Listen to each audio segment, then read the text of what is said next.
Hi, പുതിയൊരു വീഡിയോയിലേക്ക് സ്വാഗതം. ഈ വീഡിയോ ഹയർസിനെ കുറിച്ച് തന്നെയാണ്. ഹയർസിന്റെ ഗ്രേറ്റ് ലീഡറായ അയൂബ് ഖാൻ സാറെ കുറിച്ച് ഞാനൊരു വീഡിയോ ചെയ്യുകയുണ്ടായി. മുന്നും വീഡിയോ ചെയ്തിട്ടുണ്ട്. പക്ഷേ ഇന്നലത്തെ ഡെവലപ്മെന്റിനെ കുറിച്ചാണ്. ഇന്നലെ ഇദ്ദേഹം സ്റ്റാറ്റസ് ആയിട്ട് ഇട്ടിട്ടിരിക്കുന്നു. 3600 കോടി രൂപ തട്ടിച്ച കമ്പനിയുടെ അവസ്ഥ നിങ്ങൾക്കറിയില്ലേ? അവർക്ക് പ്രൊഡക്റ്റ് ഉണ്ടായിരുന്നോ? അവർക്ക് വല്ല പ്രോജക്റ്റ് ഉണ്ടായിരുന്നോ? അവരെങ്ങനെയാണ് ഇത്രയും കാലം പ്രവർത്തിച്ചത്? നമ്മുടെ കമ്പനി അങ്ങനെയല്ല. നമ്മുടെ കമ്പനിക്ക് 1999 1999 അങ്ങനെ പ്രൈസ് റേഞ്ചുള്ള നിരവധി സാധനങ്ങൾ ഉണ്ട് എന്നുള്ളത്. എല്ലാ അസുഖത്തിൻ്റെയും മരുന്നുകൾ നമ്മളുടെ കയ്യിൽ ലഭ്യമാണ് എന്നൊക്കെ പറഞ്ഞിട്ടുണ്ടായിരുന്നു പണ്ട്. ഇപ്പോൾ ആ മരുന്നുകളെ കുറിച്ച് പറയുന്നില്ല. ഇപ്പോൾ പറയുന്നത് നമ്മുടെ ഗ്രോസറി, നമ്മുടെ സൂപ്പർ മാർക്കറ്റുകൾ വരും. അപ്പോൾ ഓൺലൈനായിട്ട് പർച്ചേസ് ചെയ്യുമ്പോൾ അതിൻ്റെ വരുമാനം കിട്ടും എന്നൊക്കെയാണ് ഇപ്പോൾ പറയുന്നത്. അപ്പോൾ അദ്ദേഹത്തിൻ്റെ മറുപടി, ഷടാ കണ്ണട വെച്ചിട്ട് കളവ് പറയുന്ന ആളെ ആദ്യമായിട്ടാണ് കാണുന്നത് എന്നാണ്. കണ്ണട വെച്ചിട്ട് കളവ് പറയേണ്ട ആവശ്യമൊന്നുമില്ല. നീയൊക്കെ പറയുന്നത്, നീയൊക്കെ ജീവിക്കുന്നത് ഇങ്ങനെ കളവ് പറഞ്ഞിട്ടാണ്. എന്തിനാണ് ഇങ്ങനെയൊക്കെ ചെയ്യുന്നത് അയ്യൂബേ? നിന്നോടൊരു കാര്യം ചോദിച്ചോട്ടെ. നീയൊക്കെ പറയുന്നു ഹൈറിച്ച് തിരിച്ചു വരും. പക്ഷെങ്കിൽ നീ അതേ നാവ് കൊണ്ട് നീ പറയുന്നു ആൾക്കാർ ചോദിക്കും, ആൾക്കാർ ചോദിക്കുമ്പോൾ മാത്രം ഹൈറിച്ചിനെ കുറിച്ച് പറയുകയും അല്ലാത്ത സമയത്ത് തികച്ചും ഓക്സിജനെ കുറിച്ച് പറയുകയും ചെയ്യുന്ന വ്യക്തിയാണ്. ഓക്സിജനെ കുറിച്ച് പറയുന്ന സമയത്ത് ഹൈറിച്ചിൻ്റെ എന്തായി എന്ന് ചോദിച്ചു പറഞ്ഞു. ഹൈറിച്ച് എന്തായാലും തിരിച്ചു വരും. പക്ഷെങ്കിൽ ഓക്സിജനോ ആണ് നമ്മുടെ ഭാവി. ചില ഹൈറിച്ചിനില്ലാത്ത എന്തെല്ലോ കാര്യങ്ങൾ ഓക്സിജനോയിലുണ്ട്. അതുകൊണ്ട് നിങ്ങൾ ഓക്സിജനോ ചെയ്യൂ.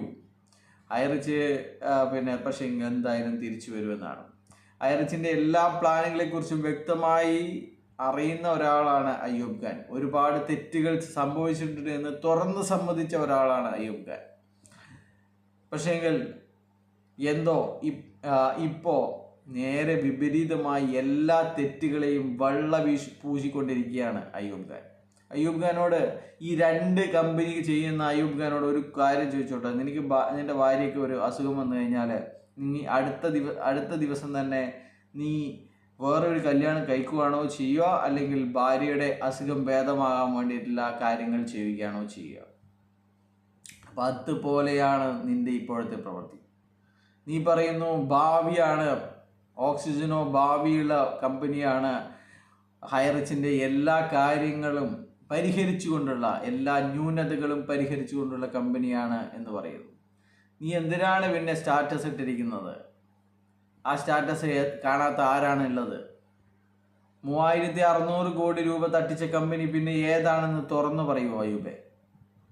കേരളത്തിൽ നിന്ന് 3600 കോടി രൂപ തട്ടിച്ച കമ്പനിയുടെ പ്രൊഫൈൽ പരിശോധിച്ച് കഴിഞ്ഞാൽ അവർക്ക് പ്രൊജക്റ്റ് ഇല്ല എന്ന് പറഞ്ഞിരുന്നല്ലോ നീയല്ല പറഞ്ഞിരിക്കുന്നത്, വേറെ ആരോ പറഞ്ഞിരിക്കുന്നത്. പക്ഷേ അത് ഇതിൻ്റെ സ്റ്റാറ്റസിലൂടെയാണ് ലോകം കേട്ടത്. എന്തിനാണ് ഇങ്ങനെയൊക്കെ ചെയ്യുന്നത്? നിനക്കറിയാം ഈ ഹൈറിച്ച് തിരിച്ചു വരില്ല എന്ന്. പക്ഷെങ്കിൽ നിനക്ക് ഇങ്ങനെയൊക്കെ ചെയ്താൽ മാത്രമേ നീ ചേർത്തവർ, അല്ലെങ്കിൽ നീ കാരണം ഒരുപാട് ആൾക്കാർ ഈ കമ്പനിയെ ഇപ്പോഴും വിശ്വസിച്ചു കൊണ്ടിരിക്കുന്നവർ, അവർക്ക് പിന്നെയും വിശ്വസിക്കാൻ ഒരു കാരണങ്ങൾ നീ ഉണ്ടാക്കി കൊടുക്കുകയാണ്. അവരുടെ വിലപ്പെട്ട സമയം, അവരുടെ പണം എല്ലാം നഷ്ടപ്പെട്ടുകൊണ്ടിരിക്കുകയാണ് എന്നുള്ളതാണ്.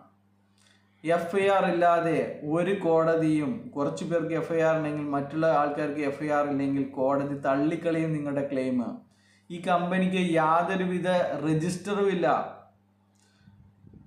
പിന്നെ എങ്ങനെയാണ് നിങ്ങൾ ഒരു റെസീറ്റ് കൊടുത്തിട്ടില്ല? പിന്നെ എങ്ങനെയാണ് നിങ്ങൾക്ക് അത് ഈസി ആയിട്ട് ക്ലെയിം ചെയ്തെടുക്കാൻ പറ്റുക? അപ്പോൾ അതിനു വേണ്ടിയിട്ടാണ് പോലീസിൻ്റെ റിപ്പോർട്ടുകൾ ആവശ്യമായിട്ട് വരുന്നത്. അതിനു വേണ്ടിയിട്ടാണ് FIR രജിസ്റ്റർ ചെയ്യേണ്ടത് നിർബന്ധമായിരിക്കുന്നത്. അപ്പോൾ ഇതൊക്കെയാണ് അവസ്ഥ. കേസ് തോറ്റു കഴിഞ്ഞാൽ നമ്മളും കേസിന് പോകുമെന്ന് പറയുന്ന അല്ലേ നീ? പിന്നെ എങ്ങനെയാണ്, എന്ത് വിശ്വാസത്തിലാണ് നിന്നെ വിശ്വസിച്ചിട്ട് നിൽക്കുക?